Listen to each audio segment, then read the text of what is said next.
Amit Shah deep fake video వివాదం అయితే ప్రకంపనలు సృష్టిస్తోంది. అయితే గాంధీ భవన్ కు చేరుకున్నారు ఢిల్లీ పోలీసులు. పీసీసీ అధ్యక్షుడుకు సమన్లను ఇచ్చేందుకు గాంధీ భవన్ కు వచ్చారు ఢిల్లీ పోలీసులు. అయితే అమిత్ షా వీడియో మార్ఫింగ్ కేసులో రేవంత్ రెడ్డికి సమన్లను కూడా జారీ చేశారు. అమిత్ షా మార్ఫింగ్ వీడియోను రేవంత్ రెడ్డి పోస్ట్ చేశారని బీజేపీ ఆరోపిస్తోంది.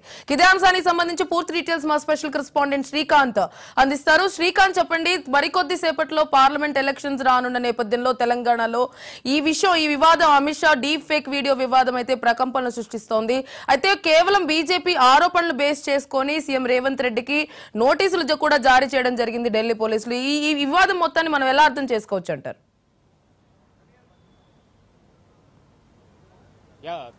చూడొచ్చు, ఎందుకంటే ఈ అమిత్ షా వ్యాఖ్యలు ఏదైతే ఉన్నాయో దీనిపైన ఇప్పుడు ఇటీవల కామెంట్స్ కూడా వచ్చి చేయడం జరిగింది. ఇటు కాంగ్రెస్ నేతలతో పాటు ఇటు సీఎం రేవంత్ రెడ్డి కూడా పలుమార్లు వ్యాఖ్యానించడం జరిగింది. అయితే ఇది ఫేక్ వీడియో అని చెప్పి ఇప్పటికే బీజేపీ ఈసీకి కూడా కంప్లైంట్ ఇవ్వడం జరిగింది, ఎలక్షన్ కమిషన్ కు దీనిపై చర్యలు తీసుకోవాలని చెప్పి. ఎందుకంటే ఇటీవల కూడా బీజేపీ పదే చెప్తూ వస్తుంది, ఆర్టిఫిషియల్ ఇంటెలిజెన్స్ ఏదైతే ఉందో ఏఐ ద్వారా ఫేక్ వీడియోస్ క్రియేట్ చేస్తున్నారు అనేది చెప్తూ వస్తున్నారు. అయితే ముఖ్యంగా తెలంగాణకు ఇది దేశవ్యాప్తంగా సర్క్యులేట్ అయింది. ఏదైతే అమిత్ షా సిద్దిపేటకు వచ్చారో, సిద్దిపేటకు వచ్చినప్పుడు ఆయన ప్రసంగించారు. అయితే ఆయన ప్రసంగంలోని కొన్ని పదాలు తీసుకొని ఇట్లా ఫేక్ వీడియో చేశారని చెప్పి ఇటు బీజేపీ ఆరోపిస్తుంది. ఈ నేపథ్యంలో ఢిల్లీ పోలీసులు కూడా కంప్లైంట్ ఇవ్వడం జరిగింది. ఢిల్లీకి సంబంధించిన పోలీసులు దాదాపు కాంగ్రెస్ పార్టీకి చెందినటువంటి 10 మంది ఉన్నట్టుగా తెలుస్తుంది దేశవ్యాప్తంగా. అందులో తెలంగాణకు చెందినటువంటి 4.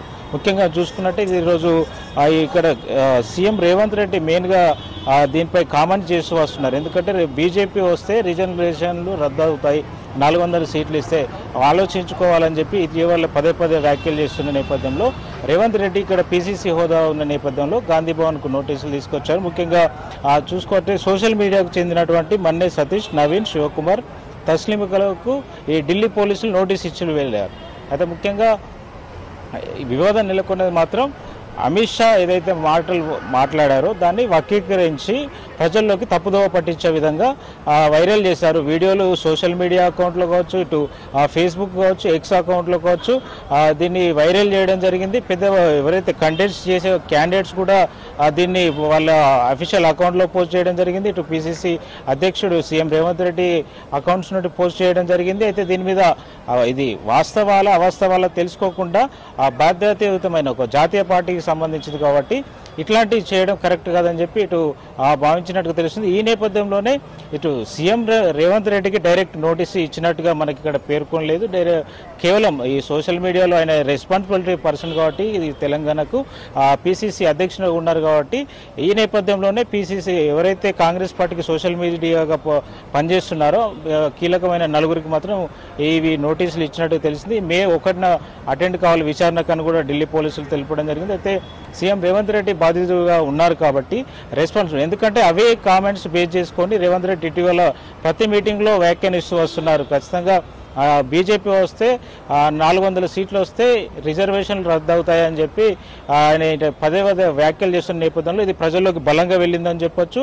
అయితే ఈ 4వ ఫేజ్ ఎలక్షన్ జరగనున్నాయి, మే 11న ఎలక్షన్ జరగనున్నాయి. ఇటు ఇప్పటికే బీజేపీ, కాంగ్రెస్, బీఆర్ఎస్ హోరావరి ఇక్కడ రాష్ట్రంలో ప్రచారం జరుగుతుందని చెప్పొచ్చు. ముఖ్యంగా ఇటు బీజేపీ, కాంగ్రెస్ మధ్య ప్రధాన పోటీ ఉందని కూడా చెప్పొచ్చు.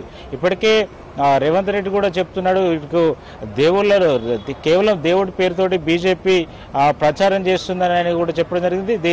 బీజేపీ పుట్టక ముందు నుంచే దేవుడు ఉన్నాడు, మనకు దేవుడిని మొక్కుతున్నాం, అన్ని ఏం చేయాలో దేవునికి ఎట్లా మొక్కాలో కూడా మాకు తెలుసు, బీజేపీ ద్వారా తెలుసుకుంది ఏం లేదు, దీన్ని నమ్మి మోసపోవద్దని ప్రజలకు సూచించు వస్తున్నారు. బీజేపీ వల్ల రిజర్వేషన్స్ రద్దు అవుతాయి అనే కామెంట్స్ ఇవన్నీ చేస్తూ వస్తున్నారు.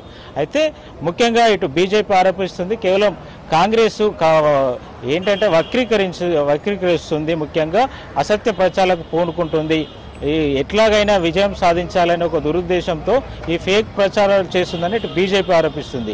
ఈ నేపథ్యంలోనే బీజేపీ ఢిల్లీలో ఎలక్షన్ కమిషన్కు ఫిర్యాదు చేయడం జరిగింది. కొద్దిసేపట్లో రాష్ట్రకు సంబంధించినటువంటి బీజేపీ నేతలు కూడా ఇక్కడ ఎన్నికల సంఘం సీఈఓ ఆఫీస్కి వచ్చి వికాస్ రాజును కూడా కలిసి రిప్రజెంటేషన్ ఇవ్వనున్నట్టుగా తెలుస్తుంది. ఎందుకంటే కాంగ్రెస్ సంబంధించిన క్యాండిడేట్స్ కూడా ఎంపీ అభ్యర్థులు ఎవరైతే ఉన్నారో వారు కూడా వారి అఫీషియల్ అకౌంట్లో ఇది పోస్ట్ చేయడం జరిగింది.